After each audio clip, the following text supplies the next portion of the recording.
आज का topic UNESCO द्वारा डिक्लेयर्ड वर्ल्ड हेरिटेज साइट। हमारा फोकस ऑब्वियसली इंडिया होगा। आज ये न केवल एग्जामिनेशन पॉइंट ऑफ व्यू से बल्कि इंफॉर्मेशन के दृष्टिकोण से भी इम्पॉर्टेंट है, क्योंकि हम आम भारतीय को ये जानना ही चाहिए आखिर यूनेस्को जिन साइट्स को वर्ल्ड हेरिटेज घोषित कर चुकी है, क्या हम उसके बारे में जानते हैं। तो चलिए आज इस एपिसोड में हम लोग पूरा देख लेंगे। इस क्लास में हम लोग देखेंगे। तो सबसे पहले देखिए यूनेस्को जो है, इसका इस्टेब्लिशमेंट मोस्ट इम्पॉर्टेंट है, डेट के साथ ज़रूरी है, इसलिए मैं डेट कोट कर रहा हूँ कि इसका जो इस्टेब्लिशमेंट हुआ वह 16 नवंबर 1945। ये डेट पूछा जा चुका है, इसीलिए इसको जानना ज़रूरी है। चलिए अब देख लेते हैं हेडक्वार्टर। तो इसका जो हेडक्वार्टर है वह पेरिस में स्थित है। हेडक्वार्टर हो गया पेरिस। अब जानते हैं यूनेस्को का इंडिया के साथ क्या रिलेशन है। अभी यूनेस्को और इंडिया के बीच जो रिलेशन है ये बहुत ही अच्छा है, क्योंकि 2021 से लेकर 2025 तक यानी 5 वर्षों के लिए भारत का चयन हुआ है वर्ल्ड हेरिटेज कमेटी के लिए। इंडिया वर्ल्ड हेरिटेज कमेटी का अभी मेंबर है, जिसका टेन्योर क्या है 2021 से लेकर 2025 तक। वहाँ जो इंडिया की ओर से स्थायी प्रतिनिधि है वो ये मोस्ट इम्पॉर्टेंट हो जाता है, इसका जानना जरूरी है। यानी यूनेस्को में हमारा जो स्थायी प्रतिनिधि है वो हैं विशाल शर्मा। इम्पॉर्टेंट, बहुत मोस्ट इम्पॉर्टेंट है, इसको तो ध्यान में रखना ही है। मोस्ट इम्पॉर्टेंट है विशाल शर्मा। चलिए अब यूनेस्को का फुल फॉर्म जान लेते हैं। तो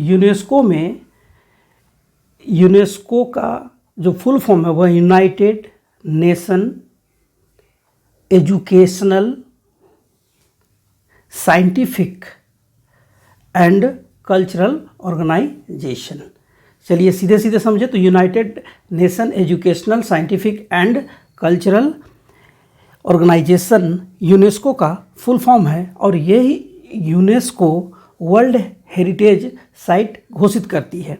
चलिए अब हेरिटेज साइट्स को समझना होगा कि हेरिटेज साइट क्या है, किस किस कैटेगरी में इसको डिक्लेयर किया जाता है, अब तक कितना किया गया है। तो देख लेते हैं। चूँकि इंडिया अभी यूनेस्को के जो वर्ल्ड हेरिटेज कमेटी है उसका स्थायी मेंबर है, इसलिए इम्पॉर्टेंट हो जाता है।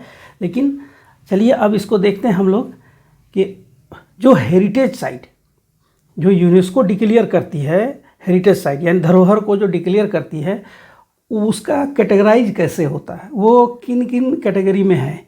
तो चलिए सबसे पहले इसको समझते हैं।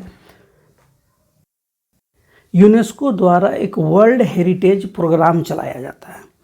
इसी वर्ल्ड हेरिटेज प्रोग्राम के लिए वर्ल्ड हेरिटेज कमेटी का गठन किया जाता है। इसी का अभी इंडिया स्थायी प्रतिनिधि है 2025 तक। ये वर्ल्ड हेरिटेज कमेटी ही रिकमेंड करती है क्या, वर्ल्ड हेरिटेज साइट्स को, कि कौन सा यूनेस्को में शामिल होगा, कौन सा साइट शामिल होगा, वो कौन रिकमेंड कर रही है, वर्ल्ड हेरिटेज कमेटी। क्या कि कौन सा हेरिटेज साइट होगा या नहीं होगा। चलिए अब इसको देखते हैं कि ये किस किस कैटेगरी में इसको यूनेस्को द्वारा रिकमेंड किया जाता है। ये मोस्ट इम्पॉर्टेंट है, क्योंकि हमेशा कन्फ्यूजन होता है कि जो यूनेस्को हेरिटेज घोषित कर रही है, सिर्फ यूनेस्को का हेरिटेज मानकर अगर हम स्टडी करने जाते हैं तो बहुत कन्फ्यूजन हो जाता है। लेकिन इसको कैटेगरी वाइज अगर समझेंगे कि किसी साइट्स को या किसी कल्चरल एक्टिविटी को किस में शामिल किया गया है तो समझ में आती है। तो सबसे पहले तो जो मोस्ट इम्पॉर्टेंट होता है वो सांस्कृतिक विरासत स्थल, जो मोस्ट इम्पॉर्टेंट हो गया, जिसमें ये प्रमुख हो गया, इसमें ज़्यादातर साइट्स को शामिल किया जाता है। फिर जो दूसरा आता है वो होता है प्राकृतिक स्थल, यानी नेचुरल, प्राकृतिक विरासत स्थल हो गया यानी नेचुरल हेरिटेज।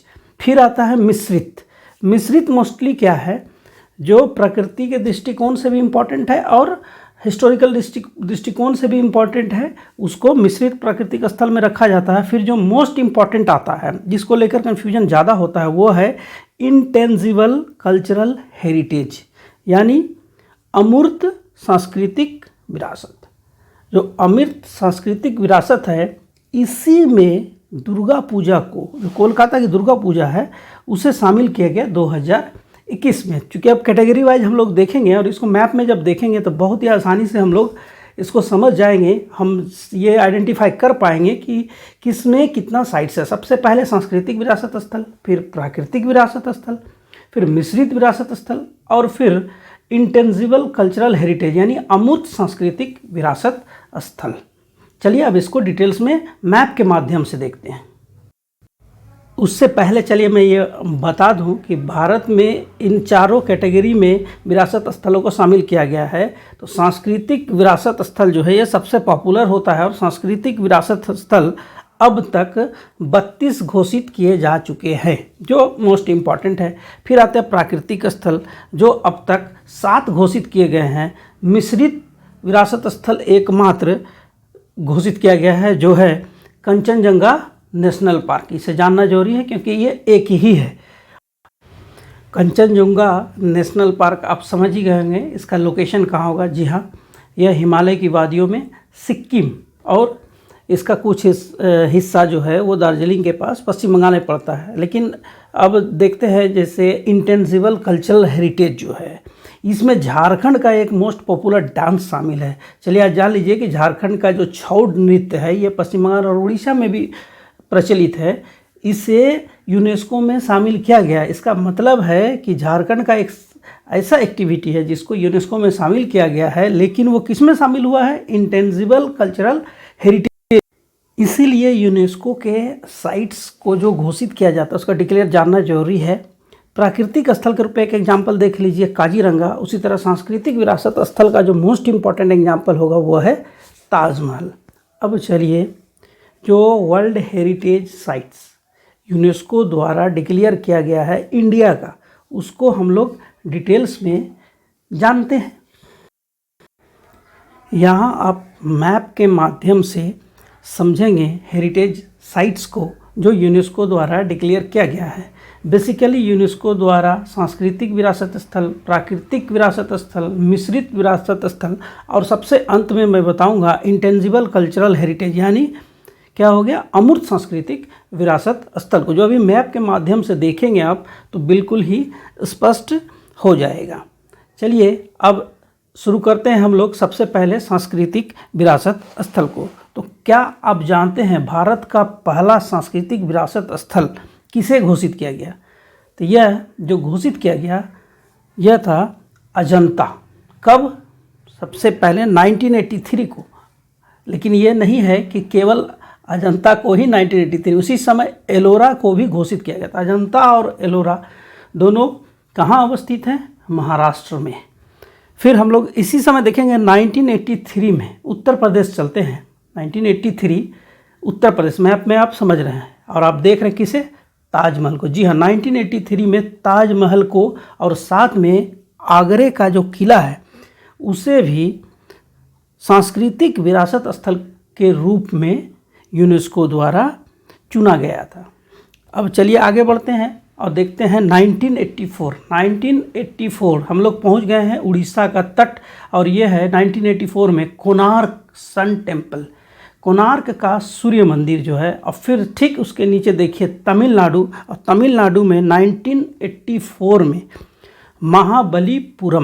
महाबलीपुरम का रथ मंदिर को वर्ल्ड हेरिटेज साइट में के सांस्कृतिक स्थल के रूप में चुना गया था।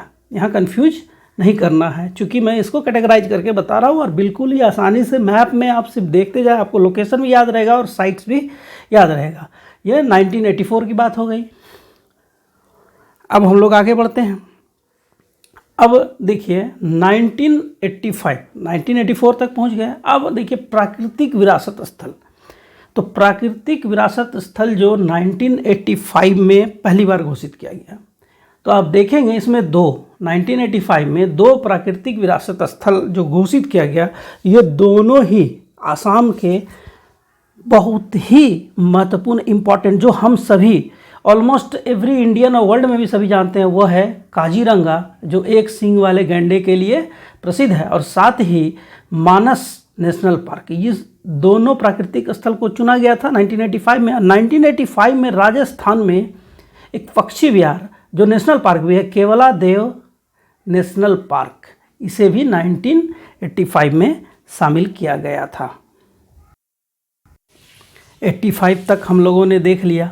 अब चलिए हम पहुंच गए 1986। गौर करें, 1983 से रेगुलरली हमारे साइट्स को वर्ल्ड हेरिटेज साइट डिक्लेयर किया जा रहा है। 1986 में जो मोस्ट इम्पॉर्टेंट साइट शामिल हुआ वो मध्य प्रदेश में स्थित क्या, खजुराहो। ये विश्व विरासत स्थल खजुराहो 1986 में शामिल किया गया। 1986 में 4 साइट्स को शामिल किया गया था। 1986 में 4 वर्ल्ड हेरिटेज साइट जो सांस्कृतिक स्थल के रूप में शामिल किया गया था, उसमें से चलिए फिर देख लेते हैं उसमें क्या है कि उत्तर प्रदेश में ही फतेहपुर सीकरी जो है वो बहुत सारा वहाँ संरचना है। फतेहपुर सीकरी में अकबर के समय का उसको शामिल किया गया था। फिर हम लोग पहुँच जाते हैं कर्नाटक 1986। हम्पी मंदिरों के लिए जाना जाता है ये। हम्पी कहाँ, 1986 कर्नाटक में। चलिए अब फिर पहुँचते हैं गोवा, और उस समय हम ध्यान देंगे गोवा में बहुत सारी ऐसी चर्च और कॉन्वेंट है, उसको किसी एक पर्टिकुलर को शामिल नहीं किया गया। पहले मैं लिख गोवा के बहुत सारे किसे शामिल किया है, चर्च और कॉन्वेंट को शामिल किया गया है। कब, तो 1986 में। अब हम लोग पहुंच गए हैं 1987। 1987 में जो इम्पोर्टेंट है वो है, इसमें 3 सांस्कृतिक विरासत स्थल और 1 प्राकृतिक स्थल को शामिल किया गया था। चलिए सबसे पहले देख लीजिए 1987। लोकेशन से समझ में आ रहा होगा, ये महाराष्ट्र है, और आप देख रहे हैं किसे, ये है एलिफेंटा का गुफा। मोस्ट इम्पॉर्टेंट सांस्कृतिक विरासत स्थल एलिफेंटा का गुफा, जो कि महाराष्ट्र में है। आप अगर गौर करें तो यहाँ देखेंगे महाराष्ट्र से अब तक अजंता, एलोरा और एलिफेंटा के गुफा को शामिल किया जा चुका है। ठीक, ये महाराष्ट्र का 1987 की बात हो गई। अब फिर हम लोग आगे बढ़ते हैं और देखते हैं दक्षिण भारत में चेन्नई के पास जो मंदिरों का समूह, बृहदेश्वर मंदिरों का समूह, बृहदेश्वर मंदिर, और इसी मंदिर में ही 2004 में चोल मंदिरों को भी शामिल किया गया। यह मोस्ट इम्पॉर्टेंट है। यहाँ 1987 में पहले बृहदेश्वर मंदिर और फिर 2004 में इसमें ही चोल मंदिरों को शामिल कर लिया गया। फिर आते हैं हम लोग पश्चिम की ओर, और पश्चिम की ओर फिर कर्नाटक में हम देखते हैं पट्टाडकल स्मारक समूह। यह मंदिरों का समूह, मोस्ट इम्पॉर्टेंट प्राकृतिक सांस्कृतिक विरासत स्थल, नहीं प्राकृतिक नहीं, यह पट्टाडकल मंदिरों का समूह जो कहाँ, कर्नाटक में अवस्थित हैं। जैसा मैंने कहा था कि 1987 में एक प्राकृतिक स्थल को भी शामिल किया गया था, और आप जानते हैं ये मोस्ट इम्पॉर्टेंट प्राकृतिक स्थल जो है वह है सुंदरवन। सुंदरवन जो अपने ज्वारीय वन, सुंदरी वृक्ष और रॉयल बंगाल टाइगर के लिए जाना जाता है। हमने देखा अभी 1987 में शामिल सांस्कृतिक विरासत स्थल और प्राकृतिक स्थलों को। चलिए अब आगे बढ़ते हैं और हम पहुंच गए 1988। 1988 में प्राकृतिक स्थल के रूप में, देखिए लोकेशन से समझ में आ रहा होगा आपको, यह है नंदा देवी नेशनल पार्क। यह नंदा देवी नेशनल पार्क उत्तराखंड में अवस्थित है। फिर हम लोग चलिए तेज़ी से बढ़ जाते हैं सांस्कृतिक विरासत स्थल की ओर, और वह 1989 में सांची बौद्ध स्तूप। यह कहाँ अवस्थित है, तो मध्य प्रदेश में। लोकेशन से आप समझ रहे होंगे, मैप व्यू से आप समझ रहे होंगे आसानी से प्राकृतिक स्थल, सांस्कृतिक स्थल, मिश्रित स्थल को, और अमूर्त सांस्कृतिक विरासत स्थल को अभी नहीं, क्योंकि उसका मैं अभी उल्लेख नहीं कर रहा हूँ, उसे भी मैं अंत में दिखाऊंगा। चलिए अब बढ़ जाते हैं हम लोग का, तो हम लोग पहुँच गए 1993। आप लोकेशन से समझ रहे होंगे कि 1993 दिल्ली। अब देखिए दिल्ली में 2 साइट्स, दिल्ली में 2 इम्पॉर्टेंट साइट्स 1993 में शामिल हुई। दिल्ली के कई साइट्स हैं, तो सबसे पहले कुतुब मीनार जो दिल्ली में स्थित है, और कुतुब मीनार के साथ ही एक और मोन्यूमेंट को सांस्कृतिक विरासत स्थल के रूप में चुना गया, वो था हुमायूं का मकबरा। हुमायूं का मकबरा और कुतुब मीनार जो दिल्ली में, इसे शामिल किया गया। कब, 1993 को। चलिए लेकिन अब यहाँ क्या होता है कि एक माउंटेन रेलवे को 1993 में शामिल किया गया। माउंटेन रेलवे को किसके रूप में शामिल किया गया? तो सांस्कृतिक विरासत स्थल के रूप में 1993 में। लेकिन मैं बता दूं कि माउंटेन रेलवे में 3 माउंटेन रेलवे को शामिल किया गया, और कब कब शामिल किया गया है वो भी मैं बताऊंगा। तो माउंटेन रेलवे 1993 में पहली बार जो शामिल किया गया तो वो हिमालयन रेलवे को शामिल किया गया था। हिमालयन रेलवे पश्चिम बंगाल में जो सिलीगुड़ी से दार्जिलिंग के बीच चलती है, लेकिन यहाँ 3 mountain railway, Nilgiri mountain railway Ooty में चलती है, इसको भी जान लीजिए। ये नीलगिरी माउंटेन रेलवे को 2005 में इसी साइट्स में शामिल किया गया था, जिसमें 1993 में पहली बार हिमालयन माउंटेन रेलवे जो सिलीगुड़ी से दार्जिलिंग के बीच चलती है, इसे शामिल किया गया था। इसमें नीलगिरी माउंटेन रेलवे को शामिल किया गया, देख लीजिए, सिलीगुड़ी से दार्जिलिंग के बीच हिमालयन माउंटेन रेलवे। और फिर इसी में देखें, अब गौर करें तो हिमाचल प्रदेश के कालका से शिमला के बीच चलने वाली जो रेलवे माउंटेन रेलवे है, इसे 2008 में शामिल किया गया। यानी माउंटेन रेलवे में 3 रेलवे हैं, जो है हिमालयन रेलवे, नीलगिरी का माउंटेन रेलवे और कालका शिमला माउंटेन रेलवे। 1993 में माउंटेन रेलवे को शामिल करने के बाद अब आप देखेंगे एक लंबा गैप हो रहा है। ये गैप हो रहा है 93 से लेकर 2093 के बाद 2001 तक किसी को इसमें शामिल नहीं किया गया। फिर 2002 में जो सांस्कृतिक विरासत स्थल के रूप में बिहार का एक पवित्र स्थल को चुना गया, वह महाबोधि मंदिर जो गया में अवस्थित है। इसे शामिल कब किया गया? 2002 में। फिर आप आगे बढ़े 2002 में एक ही शामिल किया। फिर 2003 में चले जाते हैं तो भारत का प्राचीनतम साक्ष्य जो मिला वह भीमबेटका का गुफा कहाँ अवस्थित है? यह मध्य प्रदेश में, आप लोकेशन से समझ रहे हैं। यह 2003 की बात है। फिर आगे बढ़ते हैं। फिर 2004 इम्पॉर्टेंट है। 2004 में 2 साइट्स को शामिल किया गया। आप देख रहे हैं जो साइट्स में लिख रहा हूँ, ये कहाँ है? मुंबई। और आप जान रहे हैं मुंबई में छत्रपति शिवाजी टर्मिनल जो रेलवे स्टेशन है, इसका कंस्ट्रक्शन इतना अच्छा है कि इसे यूनेस्को ने सांस्कृतिक स्थल के रूप में चयन किया। 2004 में फिर हम लोग देखेंगे पहली बार गुजरात का कोई स्थल इसमें शामिल हो रहा है। जी हाँ, यह है 2004 में गुजरात लोकेशन से देख रहे हैं। और गुजरात का जो इम्पोर्टेंट है यह है चंपानेर पावागढ़ आर्कियोलॉजिकल पार्क, जो मोस्टली चंपानेर पावागढ़ के नाम से ही हम लोग इसको जानते हैं। चंपानेर पावागढ़ आर्कियोलॉजिकल पार्क जो है, इसे 2004 में शामिल किया गया। अब 2005 में गौर करें तो आप देखेंगे जो प्राकृतिक स्थल नंदा देवी नेशनल पार्क, जिसे 1988 में ही प्राकृतिक विरासत स्थल के रूप में शामिल किया गया था, उसी का विस्तार किया गया 2005 में। और इसमें शामिल किया गया फूलों की घाटी, वैली ऑफ फ्लावर्स। आप समझ गए होंगे, चमोली। जी हाँ, फूलों की घाटी चमोली को 2005 में नंदा देवी नेशनल पार्क के साथ ही जोड़कर इसका विस्तार किया गया, एक प्राकृतिक स्थल, महत्वपूर्ण प्राकृतिक स्थल के रूप में।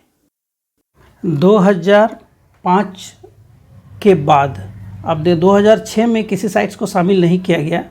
फिर 2007 में एक most important site, proud of India, क्योंकि हमारा तिरंगा वहाँ फहराता रहता है, वह है लाल किला जो दिल्ली में अवस्थित है। इसे कब शामिल किया गया? इसे शामिल किया गया 2007 में। फिर हम लोग आगे बढ़ते हैं। मैं बता दूं कि 2007 के बाद 2008 में पहली बार इंटेंजिबल कल्चरल हेरिटेज, अमूर्त सांस्कृतिक विरासत चुना गया था। उसका उल्लेख बाद में करेंगे। चलिए फिर आगे बढ़ जाते हैं हम लोग, और हम लोग देखते हैं 2010। आप लोकेशन से समझ रहे होंगे, ये लोकेशन है राजस्थान का जयपुर में स्थित वेधशाला जंतर मंतर को 2010 में शामिल किया गया था। 2010 में इसे शामिल किया गया था। ये सांस्कृतिक स्थल के रूप में। फिर पहुंच जाते हैं हम लोग वेस्टर्न घाट। आप देख रहे हैं मैप में, ये वेस्टर्न घाट, पश्चिमी घाट। अब पश्चिमी घाट को प्राकृतिक स्थल के रूप में, वेस्टर्न घाट को प्राकृतिक स्थल के रूप में 2012 में यूनेस्को द्वारा प्राकृतिक विरासत स्थल के रूप में चुना गया। फिर हम लोग पहुंच जाते हैं कहाँ, राजस्थान 2013। राजस्थान के राजपूताना किले को, जिसमें चित्तौड़, कुंभलगढ़, आमेर, जैसलमेर, रणथंभौर और गागरेन का किला, यानी 6 किला को इसमें शामिल किया गया। इसीलिए इसको राजपूताना किला, जिसकी संख्या 6 है। चलिए, प्राकृतिक विरासत स्थल की सूची में 2014 में ग्रेट हिमालयन नेशनल पार्क को शामिल किया, तो वो मैं भूल गया था। अब फिर पहुंच जाते हैं हम लोग कहाँ, 2014 के सांस्कृतिक स्थल में। और आप जो देख रहे हैं ये गुजरात में स्थित, आप देखेंगे गुजरात में स्थित रानी का वाव। यहाँ रानी का वाव जो गुजरात 2014 की बात हो रही है, क्या है, तो ये पहले जो जल संरक्षण के लिए बनाया जाता था, पानी यूज भी और जल संरक्षण भी, उसके लिए यह किया गया था। पहली बार यूनेस्को द्वारा 2016 में, आप लोकेशन से समझेंगे मैप में, 2016 में पहली बार यूनेस्को ने मिश्रित विरासत स्थल घोषित किया कंचनजुंगा नेशनल पार्क को। कंचनजुंगा नेशनल पार्क कब घोषित किया जा रहा है, तो यह 2016 में, कंचनजुंगा नेशनल पार्क 2016।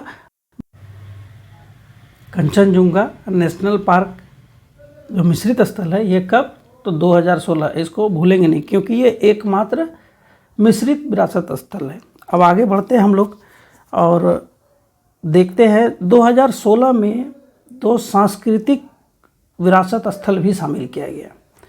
जो 2 सांस्कृतिक विरासत स्थल है, उसमें एक बिहार में नालंदा का महाविहार, आप जानते हैं इंटरनेशनल यूनिवर्सिटी अपने समय में रह चुका है, फिर से नालंदा अंतर्राष्ट्रीय विश्वविद्यालय स्थापित किया गया है। फिर जो दूसरा है वो देखेंगे हम लोग, पहली बार किसी सिटी को सांस्कृतिक विरासत स्थल के रूप में चुना गया। जी, आप लोकेशन से समझ रहे होंगे, ये दिल्ली के पास देखिए यहाँ, हाँ, चंडीगढ़ सिटी को, actually Chandigarh capital city complex जो है, ये आर्किटेक्टर, फ्रेंच आर्किटेक्टर ली कॉर्बुजियर द्वारा बनाया गया, स्थापित किया गया था। इस आर्किटेक्चर के 17 आर्किटेक्ट को शामिल किया गया, उसमें से एक आर्किटेक्ट चंडीगढ़ कैपिटल सिटी जो भारत में स्थित है, इसे कब शामिल किया गया, तो 2016 में। अब चलिए हम लोग आगे बढ़ते हैं, अब पहुंचते हैं 2017। देखिए लोकेशन से समझ में आ रहा है, गुजरात में 2017 में एक शहर को शामिल किया, यह है अहमदाबाद सिटी। अहमदाबाद सिटी को शामिल किया गया कब, 2017 में। अब देखेंगे कि अब तक चंडीगढ़ सिटी और अहमदाबाद सिटी को शामिल किया जा चुका है। क्या आप देखेंगे आने वाले समय में कोई और सिटी भी इसमें शामिल हुई है? चलिए कंटिन्यूअसली देखते रहें, आपको अभी पता चलेगा और सिटी। तो अब हम लोग यहाँ से जैसे आगे बढ़ेंगे तो हम लोग को 2018 में, आप लोकेशन से समझिए, ये महाराष्ट्र है, और महाराष्ट्र में जो गोथिक एवं डेको संरचना, ये निर्माण का एक तरीका होता है।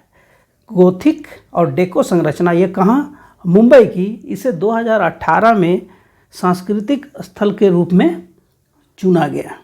2018 की बात कर रहे हैं, किसे, गोथिक एवं डेको संरचना मुंबई। अब चलिए आगे बढ़ते हैं, आप लोकेशन से गौर करेंगे, ये है राजस्थान, और राजस्थान के एक शहर को 2019 पिंक सिटी जयपुर सिटी को शामिल किया गया सांस्कृतिक विरासत स्थल के रूप में। इस तरह हम लोगों ने देखा 3 सिटी जो सांस्कृतिक विरासत स्थल के रूप में शामिल है, वो है चंडीगढ़, अहमदाबाद और जयपुर। चलिए अब अन्य सांस्कृतिक विरासत स्थल में देख लें, जो मोस्ट इम्पॉर्टेंट है वह है 2021 में ये तेलंगाना में स्थित रुद्रदेव मंदिर वारंगल, और उसी समय 2021 में आप मैप में ध्यान दें कि यह है धौलावीरा 2021 में शामिल किया गया सांस्कृतिक विरासत स्थल के रूप में। इस तरह आप मैप को गौर करेंगे तो आपको सांस्कृतिक जो विरासत स्थल है उसकी संख्या 32 दिखाई देगी। ये जिम्मेदारी आपकी है, मैप को गौर करें और 32 साइट्स को मैप में देखकर आप समझें। फिर जैसे हम लोग आगे बढ़ेंगे, चलिए देख लेते हैं प्राकृतिक स्थल और मिश्रित स्थल को। तो आप जानते हैं कि जो मिश्रित स्थल है वो तो एक है, एकमात्र है मिश्रित स्थल। और वो क्या है, जो 2016 में शामिल किया गया था, किसे, कंचनजुंगा नेशनल पार्क को। और अब क्या, प्राकृतिक विरासत स्थल, कंफ्यूज नहीं होना, प्राकृतिक विरासत स्थल। और आप गौर करें तो अब तक कितने प्राकृतिक विरासत स्थल को जगह दिया गया था। आप मैप में गौर से देखें, फिर काउंट करें, देखेंगे 7, जैसा मैंने लिखा अभी 7, तो 7 प्राकृतिक विरासत स्थल शामिल किए गए हैं। अब जैसा मैंने कहा था, यूनेस्को के जो हेरिटेज साइट्स है उसको कैटेगराइज किया गया है, सांस्कृतिक विरासत स्थल, प्राकृतिक विरासत स्थल और मिश्रित विरासत स्थल। लेकिन अब चलिए, जो बीच में जगह बचता है, इसमें हम लोग एक इम्पॉर्टेंट बात, जिसे भी शामिल किया गया यूनेस्को में और इसे किस रूप में शामिल किया गया यह जानना जरूरी है।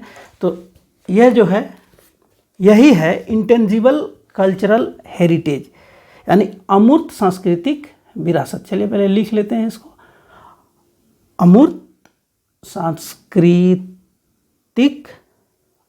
विरासत। ठीक है, अब कंफ्यूज नहीं होना, ये दोनों मैप के बीच में लिख रहे हैं इसको, चलिए अलग से, इसलिए इसका हाँ दाग बना दे रहे हैं, आसानी से देखेंगे।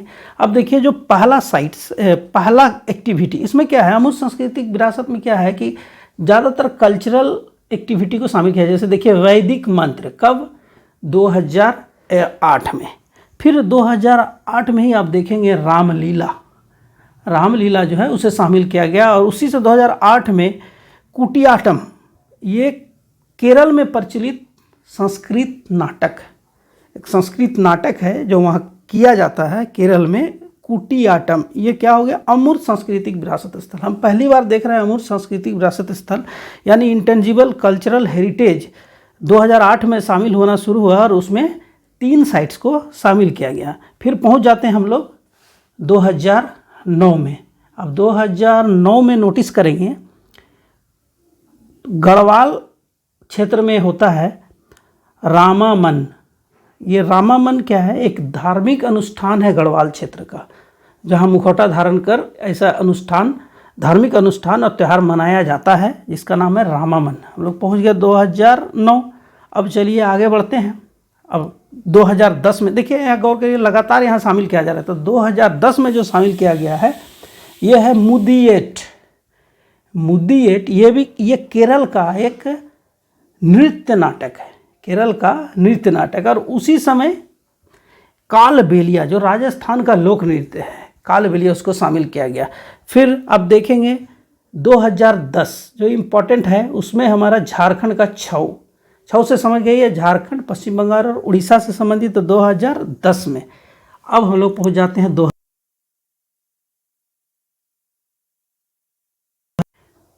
2013 संकीर्तन। ये संकीर्तन जो है, ये मणिपुर में, कीर्तन जो पश्चिम बंगाल में भी प्रचलित है, लेकिन मणिपुर के संकीर्तन को इसमें जगह दिया गया। वो कब, 2013।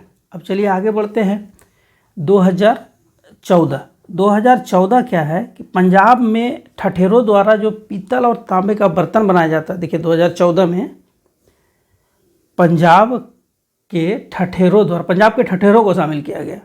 ये क्या है, ये पीतल और तांबे का बर्तन बनाने वाले, इनको शामिल किया गया अमूर्त सांस्कृतिक विरासत स्थल के रूप में। कब, 2014 में। अब आगे बढ़ते हैं, चलिए पहुंचते हैं 2016।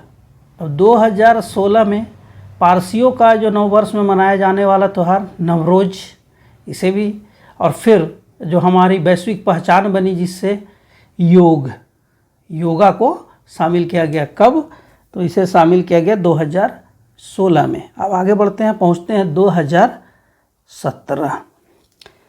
2017 में विश्व का सबसे बड़ा मेला, कुंभ मेला को शामिल किया गया। कहाँ, सांस्कृतिक विरासत स्थल के रूप में। और फिर अंत में हम लोग देख लेंगे किसको, तो यह है जिससे लेकर मैंने चर्चा की शुरुआत की थी, क्लास शुरू हुई थी, वो था कोलकाता दुर्गा पूजा। इसे कब शामिल किया गया, तो इसे शामिल किया गया 2021 में। ठीक है, ये हो गया कोलकाता का दुर्गा पूजा। इस तरह हम देख रहे हैं 13 ऐसे साइट्स को जिसे अमूर्त सांस्कृतिक विरासत स्थल के रूप में चुना गया है, लेकिन मैं बता दूं एक त्रुटि हुई है, वह कि 2012 में बौद्ध मंत्र जाप जो लद्दाख में प्रचलित है उसे शामिल किया गया था। इसलिए अमूर्त सांस्कृतिक विरासत स्थलों की अगर संख्या काउंट करें, नंबर काउंट करें, तो वो होगा 14। इसको हम लोग देख लेते हैं जो कि छूट गया था। यूनेस्को के विरासत स्थल को आपने देखा। सबसे पहले सांस्कृतिक विरासत स्थल जो 32 हैं, अमूर्त सांस्कृतिक विरासत स्थल जो 14 है, प्राकृतिक विरासत स्थल जो 7 है और मिश्रित विरासत स्थल जो 1 है। यह पूरी जानकारी यदि आपको अच्छी लगे तो लाइक, शेयर और कमेंट जरूर करें, क्योंकि मेरा उद्देश्य है किसी भी टॉपिक को मैप के माध्यम से समझाना, सहजता से समझाना, ताकि याद करने की आवश्यकता ही ना हो।